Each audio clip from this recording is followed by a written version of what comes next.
चलिए हम शुरुआत करते हैं इंग्लिश क्लासेस का, जिसमें सबसे पहले हम बात करेंगे पार्ट्स ऑफ स्पीच का। जैसा कि आपने पढ़ा होगा, जैसे लेटर्स के बारे में, अल्फाबेट के बारे में आपने पढ़ा होगा कि there are total 24 letters in English language. तो इस इंग्लिश लैंग्वेज के बारे में हम आपको बताने जा रहे हैं। सबसे पहले अंग्रेजी आप सीखेंगे कैसे, इसको सीखने के लिए तमाम तरह के तमाम कोर्सेज तैयार किए जाते हैं। ऐसे भी शिक्षक आपको मिलेंगे जो ये कहेंगे कि हम 24 घंटे में आपको इंग्लिश बोलना सिखा देंगे। बहुत सारे लोग कहेंगे कि कुछ ही दिनों में आपको फ्लुएंटली इंग्लिश बोलना सिखा देंगे, आप जानकार रहिएगा। लेकिन यह असंभव है। आप किसी भी लैंग्वेज को इतना आसानी से आप नहीं सिखा सकते हैं, क्योंकि इसमें वक्त लगता है। जैसे भी हो, आपको कंटिन्यू क्लासेस अटेंड करने होंगे, तब भी आप जाकर के अंग्रेजी को समझ पाइएगा, अन्यथा आप नहीं समझ पाइएगा। और यह क्लियर है, आप जान लीजिए कि whether you are a student of science, art or commerce, one day you will feel the compulsion of learning English, otherwise not possible to get success in your life. That's why I would like to convince you that you have to share your time with me, then you learn, then you may learn English language, vernacular, etc. तो चलिए हम शुरुआत करते हैं आज की class का। सबसे पहले हम शुरुआत से आपको बताएंगे। जैसे शुरुआत शब्द हमारे सामने, मैं कोशिश करूंगा कि उसका इंग्लिश लिखा जाए। जैसे हम शुरुआत करते हैं, तो शुरुआत करने का अंग्रेजी भी कुछ होता है। जैसे हम कहते हैं आउटसेट, आउटसेट फ्रेजल वर्ब है। आउटसेट का भी मतलब होता है स्टार्ट करना, स्टार्ट। या एक और वर्ड होता है कमेंसमेंट,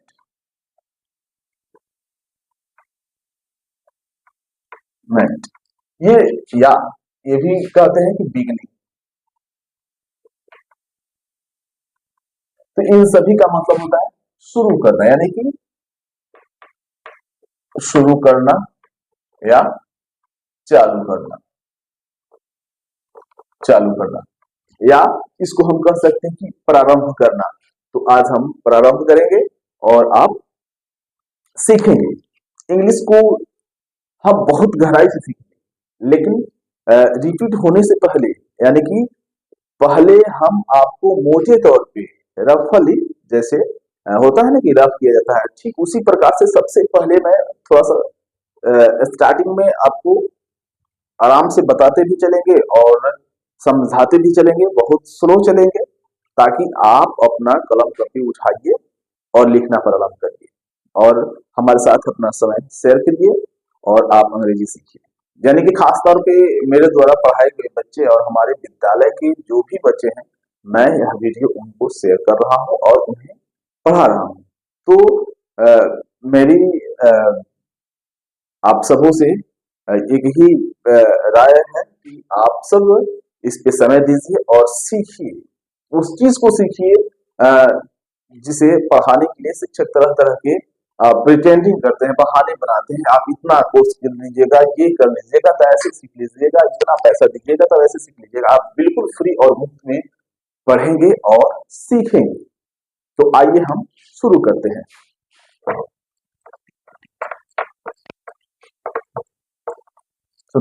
सबसे पहले हम अल्फाबेट के बाद से, यानी कि जैसे A for apple, B for boy, जैसे आपने पढ़ा होगा, आपको जानकारी होगी। इससे भी पहले बेसिक आपको आनी चाहिए, जैसे Sunday, Monday, Tuesday, Wednesday, Thursday, Friday and Saturday.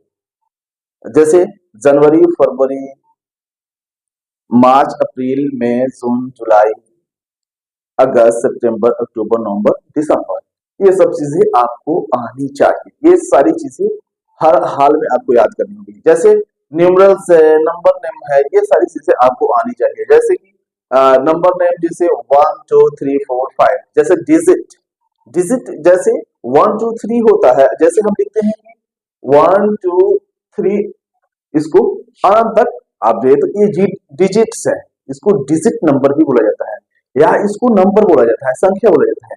और इसी चीज को जब हम इसके नाम देते हैं, जैसे हम कहते हैं ये नंबर है, और इसको जब हम वन कहते हैं, ONE, और TWOTSR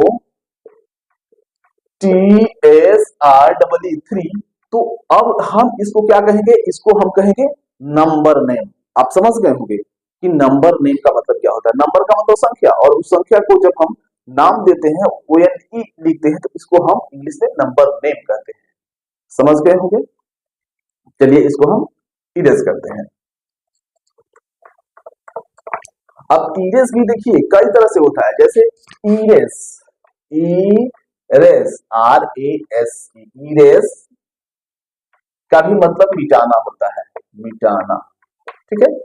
wipe off, wipe off, तो वाइप ऑफ का भी मतलब होता है मिटाना, लेकिन क्या करके मिटाना, पोंछ करके मिटाना। जैसे हम व्हाइट बोर्ड पे हम क्या करते हैं, पोंछ करके मिटाते हैं।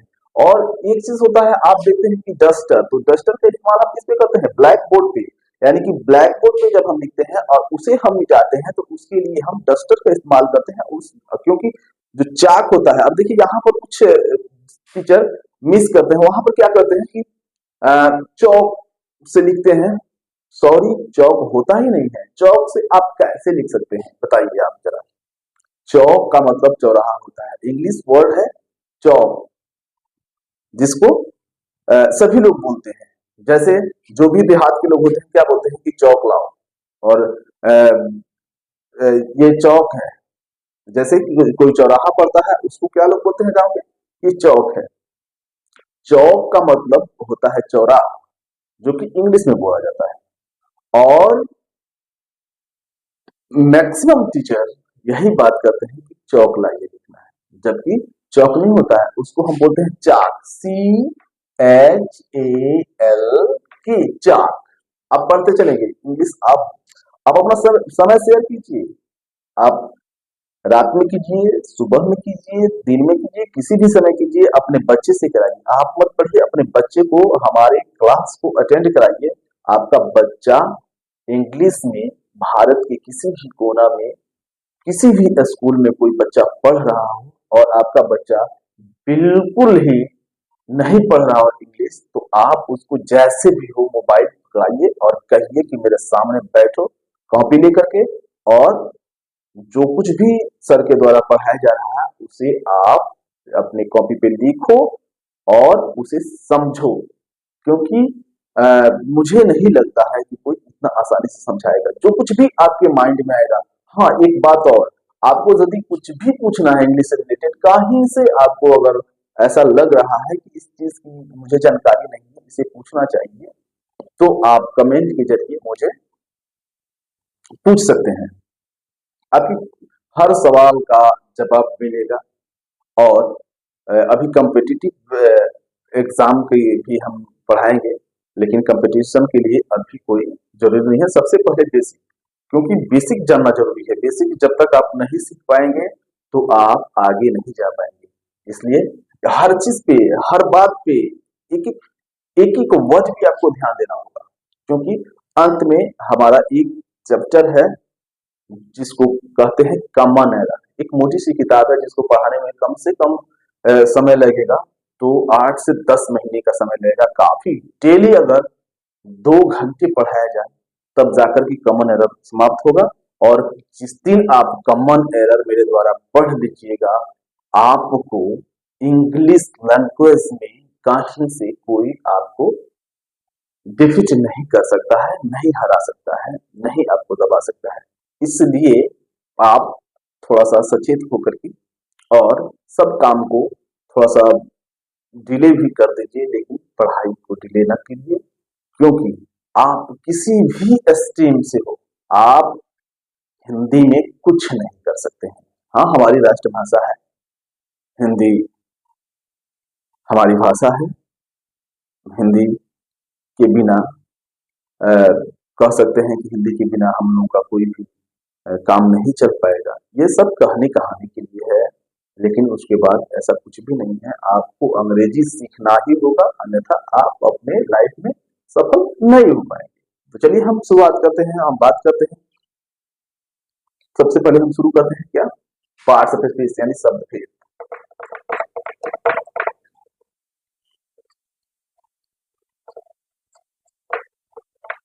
शब्द भेद इसको हम इंग्लिश में कहते हैं शब्द भेद यानी पार्ट्स पार्ट्स ऑफ स्पीच। लिखते रहिए आप लोग, पार्ट्स ऑफ स्पीच। इसको हिंदी में कहते हैं हम शब्द भेद। शब्द भेद हिंदी भी आप लिख सकते हैं, जैसे बोल करके समझा करके आपको हम सारी चीजें बता देंगे, हिंदी भी बता देंगे और इंग्लिश में भी बता देंगे, लेकिन ज्यादातर आपको ध्यान देना है इंग्लिश पे। जैसे इसका डिफिनेशन, आप देखिए डिफिनेशन का मतलब क्या होता है, DEFINITION। डिफिनेशन, डिफिनेशन का मतलब होता है परिभाषा। इसको हम हिंदी में कहते हैं परिभाषा। परिभाषा परिभाषा तो हम सबसे पहले परिभाषा लिखते हैं कि पार्ट्स ऑफ स्पीच का परिभाषा क्या है। तो आप देखिए, all the words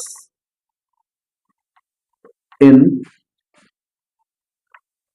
इंग्लिश ई है, all the words in English are divided into 8 classes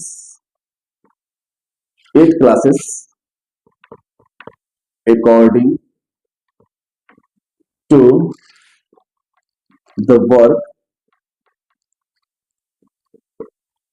they do in a sentence. They are called parts of speech. आप इसे याद कर लीजिएगा, जैसे all the words in English are divided into 8 classes according to the work they do in a sentence. They are called parts of speech. यानी कि देखिए, अंग्रेजी के हम कह सकते हैं, इसको हिंदी में समझिए कि अंग्रेजी के सारे शब्दों को, यानी सभी शब्दों को, अंग्रेजी के सारे शब्दों को वाक्य में उनके कार्य के अनुसार 8 भागों में बांटते हैं तथा प्रत्येक भाग को पार्ट्स ऑफ स्पीच कहा जाता है। क्लियर? चलिए हिंदी में भी लिख देते हैं।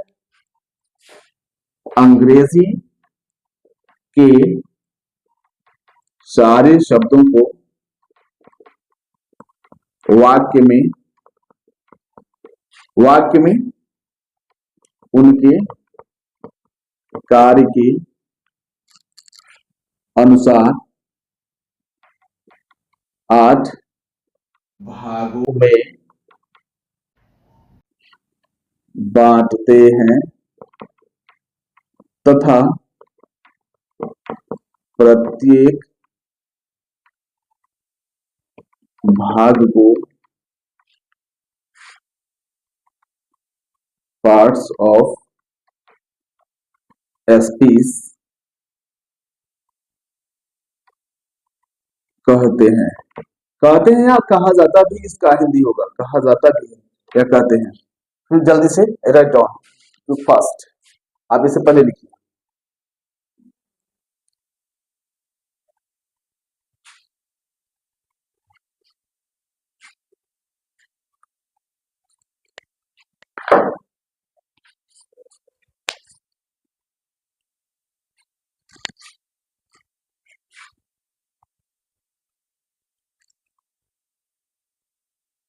All the words in English are divided into 8 classes according to the work they do in a sentence. They are called parts of speech. अंग्रेजी के सारे शब्दों को वाक्य में उनके कार्य के अनुसार 8 भागों में बांटते हैं तथा प्रत्येक भाग को पार्ट्स ऑफ स्पीच कहा जाता है। याद रखिएगा, अंग्रेजी में जितने भी शब्द हैं, जितने भी शब्द को आप देख रहे हैं, उन सभी शब्दों को 8 भागों में बांटा गया है, यानी विभाजित किया गया है, डिवाइड किया गया 8 भागों में। इन सबके अब थोड़ा सा डीपली डेप्थ में भी नहीं जा रहे हैं, क्योंकि इन सबके भी अलग अलग पार्ट्स होते हैं, लेकिन जैसे पढ़ाया जा रहा है, रिपीट होने से पहले आप जैसे पढ़ाया जा रहा है वैसे ही याद रखिएगा। रिपीट होगा तो डेप्थ में जाएंगे। इसके गहराई में जाएंगे, तब आपको जाकर के पूर्ण रूप से याद होगा और आप कॉन्शियस होकर के इसे याद करेंगे, रिमेंबर कीजिए। और एक और शब्द यहाँ पर गलत होता है, जैसे विद्यालय में आप देखिएगा एक चीज याद रखिएगा, जितने भी ये टीचर होते हैं, शिक्षिका, ये क्या करते हैं, कॉपी पे क्या लिखते हैं, रिमेंबर, रिमेंबर। उन्हें याद नहीं है कि रिमेंबर किसी पुरुष को याद करने के लिए किया जाता है, किसी व्यक्ति को याद करने, पर्सन को याद करने के लिए किया जाता है रिमेंबर, न कि बुक को। जैसे हम रीड का इस्तेमाल करते हैं, जैसे पढ़ने के लिए रीड का मतलब पढ़ना होता है, जैसे अखबार वगैरह हम लोग पढ़ देते हैं, उसे कोई मतलब नहीं रहता है, पढ़ देते हैं, तो उसके लिए हम रीड का इस्तेमाल करते हैं। और स्टडी का भी मतलब पढ़ना होता है, स्टडी अध्ययन करना या पढ़ना। तो हम यहाँ पर जब पढ़ाई कर रहे हैं अपना ना, तो हम स्टडी करते हैं, ना कि हम रीड करते हैं। ठीक उसी प्रकार से हम किसी को याद अगर करते हैं तो रिमेंबर का इस्तेमाल कर सकते हैं, लेकिन यदि हम कॉपी यानी नोटबुक या बुक से किसी चीज को याद करते हैं, असाइनमेंट, असाइनमेंट का मतलब होता है होमवर्क, याद रखिएगा, असाइनमेंट, ASSIGNMENT, असाइनमेंट का मतलब होता है होमवर्क। तो जब भी हम होमवर्क याद करते हैं तो उसे मेमोराइज कहा जाता है, मेमोराइज का मतलब होता है याद करना, न कि रिमेंबर। लेकिन यहाँ गलत होता है। अब जैसे कॉमन एरर, ये सब तो ये लोग पढ़े नहीं है ना सुने, तो जानेंगे कैसे। अब जानते ही हैं आप सब भी कि कैसे कैसे टीचर आ गए हैं, 1000, 1500, 2000, 3000 का टीचर क्या पढ़ाए। इसलिए डेप्थ नॉलेज चाहिए, सही समय का प्रयोग करिए, उचित समय का, समय बड़ा मूल्यवान है बाबू, don't loss your precious time, अपने मूल्यवान समय को बर्बाद न करिए और अपने पेरेंट्स के पैसे को बर्बाद न करिए, अन्यथा एक दिन आप बर्बाद हो जाओगे और फिर कहोगे, जब माथे पे चढ़ेगी टोकरी तो समझ में आएगा कि मम्मी पापा पढ़ा रहे थे लेकिन हम पढ़े नहीं। इसलिए पहले ही से अपने उचित समय का प्रयोग करिए और आगे बढ़िए, बहुत आगे बढ़िए।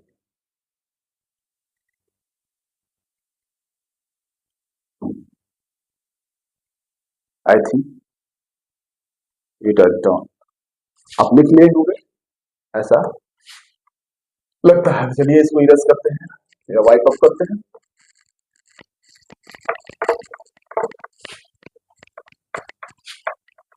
आप इसके काइंड्स ऑफ, देखिए बोर्ड अच्छा नहीं है, थोड़ा सा इसका, इसमें लाइट का भी व्यवस्था अच्छा नहीं है, इसलिए थोड़ा सा प्रॉब्लम होगा आप लोगों को पढ़ने में, लेकिन कोई बात नहीं।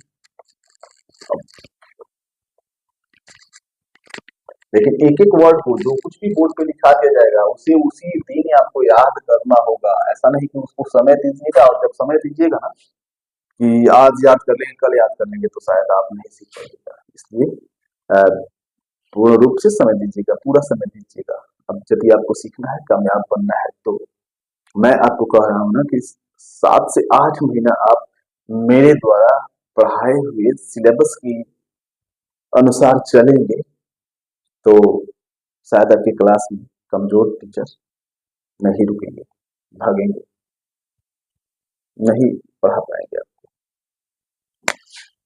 चलिए हम अब शुरुआत करते हैं इसका पार्ट्स ऑफ स्पीच का। How many kinds of parts of speech, question आता है कि how many kinds of parts of speech. Parts of speech अब कितने प्रकार के होते हैं, तो 8 प्रकार के, there are 8 kinds of parts of speech आप कह सकते हैं। Your answer should be there are 8 kinds of parts of speech, यू में से आप कह सकते हैं। तो देखिए फर्स्ट काइंड्स सिर्फ लिख देते हैं, काइंड्स, KINDS, काइंड्स, इसका मतलब होता है प्रकार, प्रकार। यहाँ पर आप मिस मत करिएगा, यहाँ पर एक और वर्ड आता है काइंड, KIND, काइंड, काइंड का मतलब होता है दयालु, दयालु। अब एस जैसे ही आप यस को छोड़ देंगे तो आपका जिस जो वर्ड काइंड है इसका अर्थ बदल जाएगा, इसका मीन्स बदल जाएगा और यह दयालु हो जाएगा, काइंड। इसलिए काइंड्स यहाँ पर ध्यान दीजिएगा, काइंड्स। तो इसका काइंड्स तो देखिए सबसे पहला है noun, noun. Second pronoun. Third है आपका वर्ब, VERB है, VERB वर्ब। नेक्स्ट आपका है एडजेक्टिव, ADJECTIVE, एडजेक्टिव। नेक्स्ट है एडवर्ब। Next preposition. अब देखिए थोड़ा सा हम मिस करते हैं, कहीं आर ऐसे भी लिखते हैं और कहीं ऐसे भी लिखते हैं, ये हमारा कंफ्यूजन ज्यादा रहता है। कभी हम आर ऐसे भी लिखते हैं और कभी आर ऐसे भी लिख देते हैं, तो थोड़ा सा इस पे ध्यान दीजिएगा। तो प्रीपोजिशन,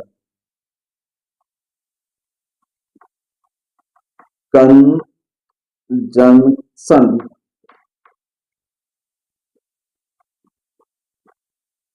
एक में है आपका इंटरजेक्शन, JECTION, याद रखिएगा। Noun NOUN, noun PRONOUN, pronoun VERB, verb ADJECTIV, adjective, adjective नहीं, इसका प्रोनाउंसिएशन। आप देखिए एक वर्ड आया प्रोनाउंसिएशन, PRONUNCIATION,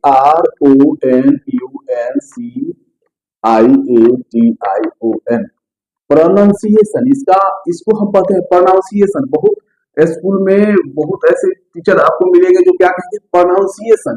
ए प्रोनाउंसिएशन में तुम्हारा गलत है, तो प्रोनाउंसिएशन नहीं होता है बाबू, इसको पढ़ते हैं प्रोनाउंसिएशन, प्रोनाउंसिएशन। याद रखिएगा प्रोनाउंसिएशन, इसको बोलेंगे प्रोनाउंसिएशन, यानी कि उच्चारण, इसको हम बोलते हैं उच्चारण, उच्चारण। तो इसका उच्चारण क्या होता है, एडजेक्टिव, एडजेक्टिव याद रखिएगा, जैसे noun, pronoun, verb, adjective, adverb, preposition, conjunction, interjection. लिखिए जल्दी से।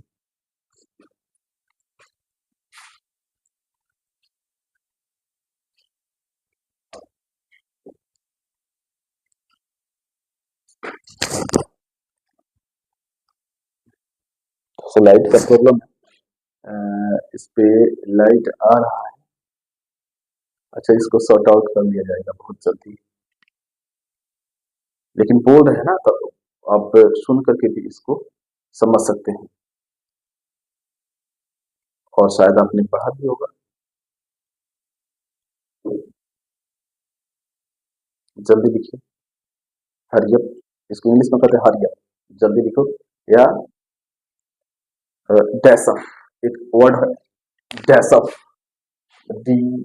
DASHOF, double F, डैसअप।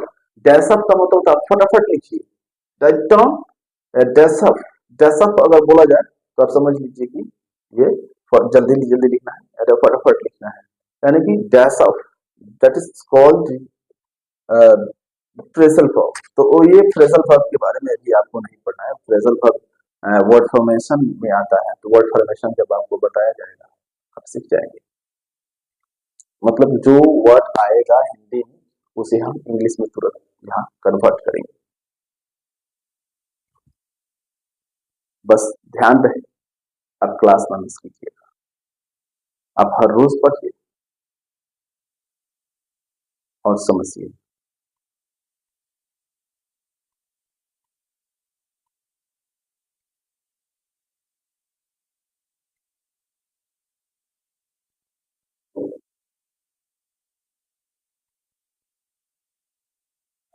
चलिए लिखिए होंगे।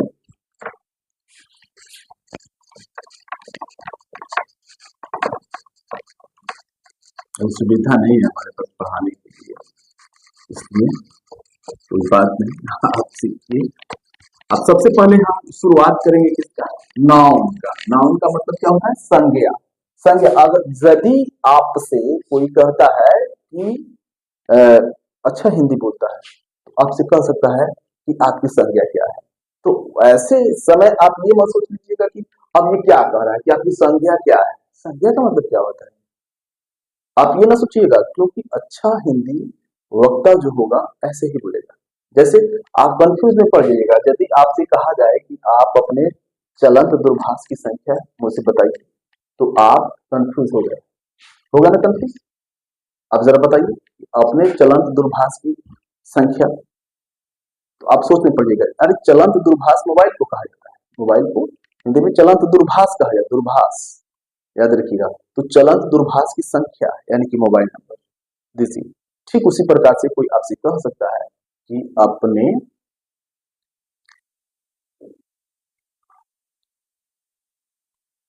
हाँ सॉरी आप अपनी संज्ञा बताइए। तो आप अपनी संज्ञा क्या बताएंगे, अपना नाम बताएंगे। आपकी संज्ञा क्या है, तो आप अपना नाम बताएंगे। जैसे बताने का बहुत सारा तरीका है, बता दिया जाएगा आपको कैसे बताया जाता है। तो इस बात को हमेशा दिमाग में, मन मस्तिष्क में रखिएगा कि आपको कैसे याद करना है, कैसे पढ़ना है। हर शब्द पे बारीकी से उसको अभी से याद करते चलिएगा, तो आगे की कंपटीशन फेस करने में आसान हो जाएगी। अब हर लाइन को समझिएगा। जैसे बहुत सारे स्कूल के इंग्लिश मीडियम के लड़के फटाफट पढ़ तो देते हैं, इंग्लिश बुक पढ़ देते हैं, लेकिन वे इस बात को नहीं समझ पाते हैं कि इसका मतलब क्या होता है, नहीं समझ पाते हैं। तो ऐसा आपको नहीं बनना है, आपको समझना है। आपको इंग्लिश के अखबार को भी समझना है, ये क्या कह रहा है। थोड़ा टफ पड़ेगा, वक्त लगेगा, लेकिन आप वक्त दीजिए। मम्मी पापा पढ़ा रहे हैं और मम्मी पापा पढ़ा रहे हैं, दादा दादी पढ़ा रहे हैं, तो सबका सपना है कि हमारा बच्चा सबसे बेहतर करे, और बेहतर करने के लिए आपको एक प्लेटफॉर्म मिला है, अशोक सर। और अशोक सर को फॉलो करिए, सब्सक्राइब कर लीजिए और चलते रहिए, नोटिफिकेशन आपको मिलता रहेगा और आप आगे बढ़ते रहिए। आप समझिए अंग्रेजी को। चलिए, हम सबसे पहले अब शुरुआत करेंगे हम नाउन का। नाउन का मतलब होता है, इसका प्रोनाउंसिएशन नाउन बोला जाता है, और नाउन का मतलब होता है संज्ञा। संज्ञा देखिए, बहुत मैंने कोई भी पढ़ा होगा, अभी पुराने समय में बड़ा रटाते थे लोग। पहले जो भी परसेप्टर होते थे, अब देखिए परसेप्टर एक वर्ड आया, प्रिसेप्टर। प्रिसेप्टर, प्रिसेप्टर एक वर्ड है। तो प्रिसेप्टर का मतलब होता है गुरु। ठीक, अगर जो अभी तो टीचर कहा जाता है कि भाई शिक्षक है, टीचर है, तो प्रिसेप्टर का मतलब होता है गुरु। और पहले के लोग समझाते थे, सिखाते थे और रटाते थे। क्या रटते थे, a noun is the name, और a noun is a noun is the name of any person, place, things or animal। देखिए, कहने का मतलब यहाँ पर ये है कि a noun is the name of any person, place, thing or animal, यानी कि name of, a noun is the name of, एक किसके किसके नाम हो सकते हैं कि एनी पर्सन, यानी कि किसी भी व्यक्ति का नाम। पर्सन का मतलब देखिए व्यक्ति होता है, और पर्सन का मतलब ये नहीं, इसमें स्त्रीलिंग और पुल्लिंग दोनों को मिला करके पर्सन कहा जाता है। अगर व्यक्ति कहा जाता है तो उसमें लेटिव भी आती है और जेंट्स भी आते हैं। तो एनी पर्सन किसी भी व्यक्ति का नाम हो सकता है, व्यक्ति में पुरुष और स्त्री दोनों आते हैं। उसके बाद से प्लेस, तो प्लेस का मतलब होता है स्थान यानी जगह, किसी का नाम, आपके गांव का नाम हो या शहर का नाम हो, देश का नाम हो, या किसी भी चीज का नाम हो सकता है। ठीक है, जो जगह है। और इसके बाद से है थिंग्स यानी वस्तु, किसी भी वस्तु का नाम हो सकता है। जैसे ये दीवार है, बोर्ड है, आपका बेंच है, चेयर है, कुछ भी नाम हो सकता है। थिंग में कोई भी वस्तु आ सकता है। और एनिमल इनमें जैसे जानवर होते हैं, यहाँ पर एक चीज और, जानवर में ये पक्षियां आती हैं, तो बर्ड्स भी इसमें आप जोड़ सकते हैं। जैसे बर्ड्स भी हैं, तो बर्ड्स के भी नाम को हम संज्ञा कहते हैं। और एनिमल जो होते हैं, एनिमल के भी नाम होते हैं, जैसे काऊ, बुफेलो, ऑक्स एक्सेट्रा। तो इन सब के नामों को हम नाम कहते हैं। आप आसान तरीका से समझिए कि किसी भी दुनिया में कोई भी ऐसा वस्तु नहीं है जिसका कुछ नाम नहीं है, और जो नाम है उसी नाम को क्या कहते हैं, संज्ञा कहते हैं, नाम कहते हैं। इसकी भी अलग अलग कैटेगरीज हैं, जिसपे अभी हम नहीं जाएंगे। हम सिंपल से आपको समझा रहे हैं, ठीक वैसे समझिए। अभी हम नाउन के पूरी आपको फेस इसका दिखाते चल रहे हैं।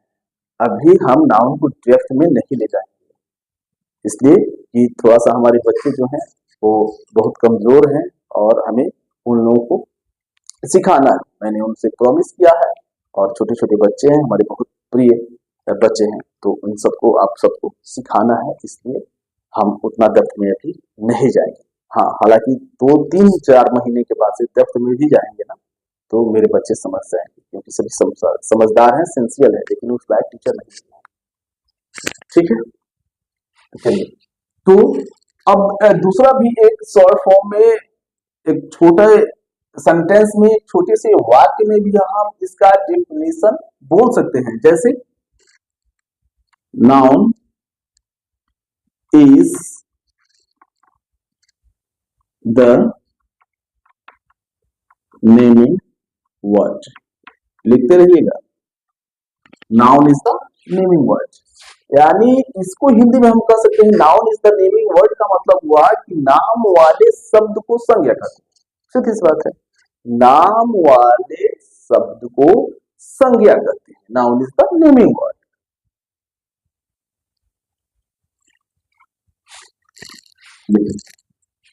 अब से ठीक है, आगे नहीं चलेंगे, जैसे प्रॉपर नाउन, उसके बाद से मटेरियल, कलेक्टिव, क्या क्या होता है सब जानकारी अभी नहीं लेना है आपको, बस ऐसे ही चलना है। Noun is the naming word, बस। अब देखिए एग्जाम्पल, एग्जाम्पल इजी, आपने देखा होगा कि लिखा रहता है इजी, इजी का मतलब होता है एग्जाम्पल। अब देखिए इसको जरा हम आपको क्लियर कर देते हैं कि इजी का मतलब क्या होता है। इजी का मतलब होता है इसी एग्जाम्पल, ई हम ऐसा लिखते हैं, एग्जाम्पल। एग्जाम्पल का मतलब होता है उदाहरण, हिंदी में हम क्या कहते हैं, उदाहरण। और जी का मतलब होता है ग्रेसिया, ग्रीक शब्द है ग्रेसिया, ग्रेसिया इसको पढ़ते हैं, example gratia. That mean gratia का मतलब होता है गिवन, गिवन। तो अब हम समझ गए कि एग्जाम्पल गिवन का मतलब क्या हो गया, दिया गया उदाहरण। ठीक है, तो शॉर्ट फॉर्म आप जल्दी से लिखिए, दिया गया उदाहरण। इजी कहीं अगर लिखा होगा तो आप समझ जाइएगा दिया गया उदाहरण। या ये भी हो सकता है एक्स से भी काम चलता है कि एग्जाम्पल। अब कहीं कहीं आप ये भी देखते हैं कि एस मैंने जैसे। तो इन सब चीजों को आप बारीकी से याद करते चलिएगा, थोड़ा सा इस पे दिमाग लगाते चलिएगा, हमेशा याद, हमेशा इसको देखिए, सो रहे हैं, उठ बैठ रहे हैं, हमेशा इसको दिमाग में रखिए कि हमने क्या पढ़ा, और तभी जा करके आप क्लियर इसे समझ पाएंगे, अन्यथा मुश्किल है समझना।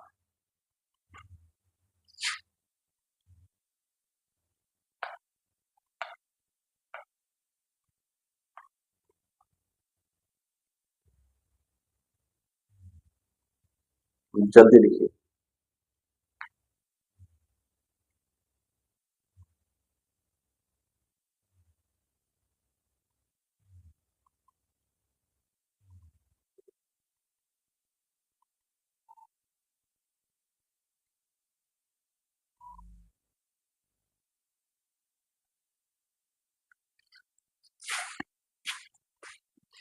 समझ गए होंगे, इजी का मतलब समझते हैं, मतलब यानी मीन्स।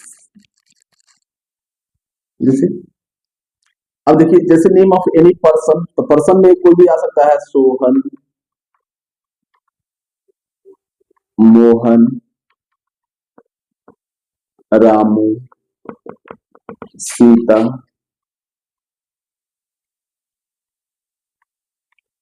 रीता।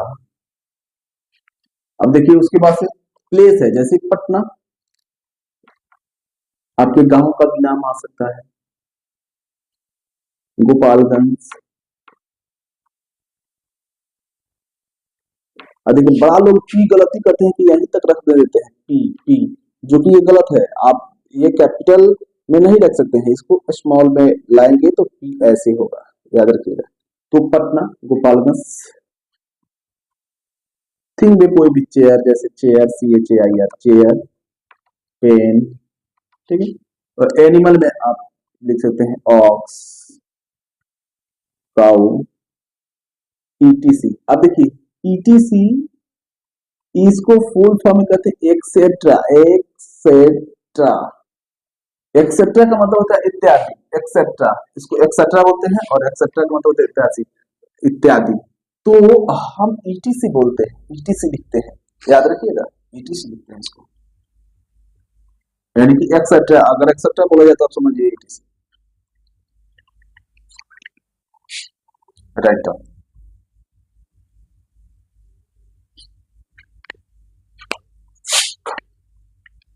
बस आज की क्लास में इतना ही, इतना कन्फर्म आपको याद कर लेना होगा, और क्लास में जब हम मिलेंगे आपसे पूछेंगे, आपको बताना होगा, नहीं बताएंगे यू विल बी पनिश्ड। सीधी सी बात है, आप सबके लिए अगर हम जग रहे हैं, जिम्मेदारी पूर्वक पढ़ा रहे हैं, क्लास में भी पढ़ा रहे हैं, उसके बाद से ऑनलाइन भी पढ़ा रहे हैं, समझा रहे हैं, तो इन सारी चीजों को समझना होगा, और अपने प्रेशियस टाइम, जो मूल्यवान समय है, इसको समझना होगा। अन्यथा one day will have to repent for this, अन्यथा एक दिन आपको इसके लिए पछताना होगा। तो आप क्यों पछताएंगे? घर के लोग पढ़ा रहे हैं तो आप पढ़िए, समय का उचित प्रयोग करिए।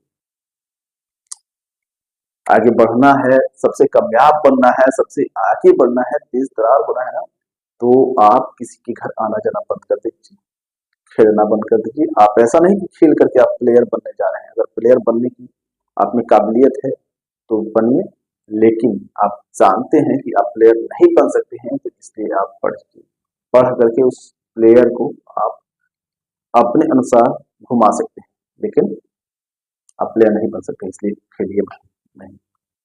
खेल कर आप कुछ नहीं कर पाइएगा, अपने उचित समय का प्रयोग करिए।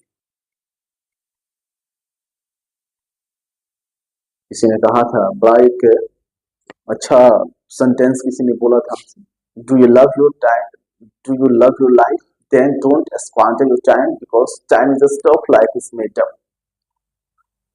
क्या आप अपने जीवन से प्यार करते हैं, तो समय को बर्बाद मत करिए, क्योंकि समय ही एक ऐसा तत्व है जिससे जिंदगी बनी हुई है।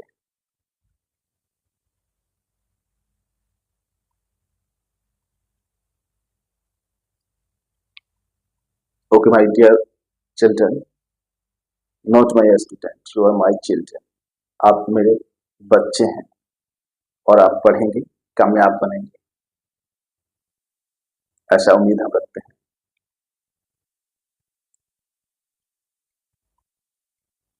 चलिए विदा लेते हैं, सत्य में जयते।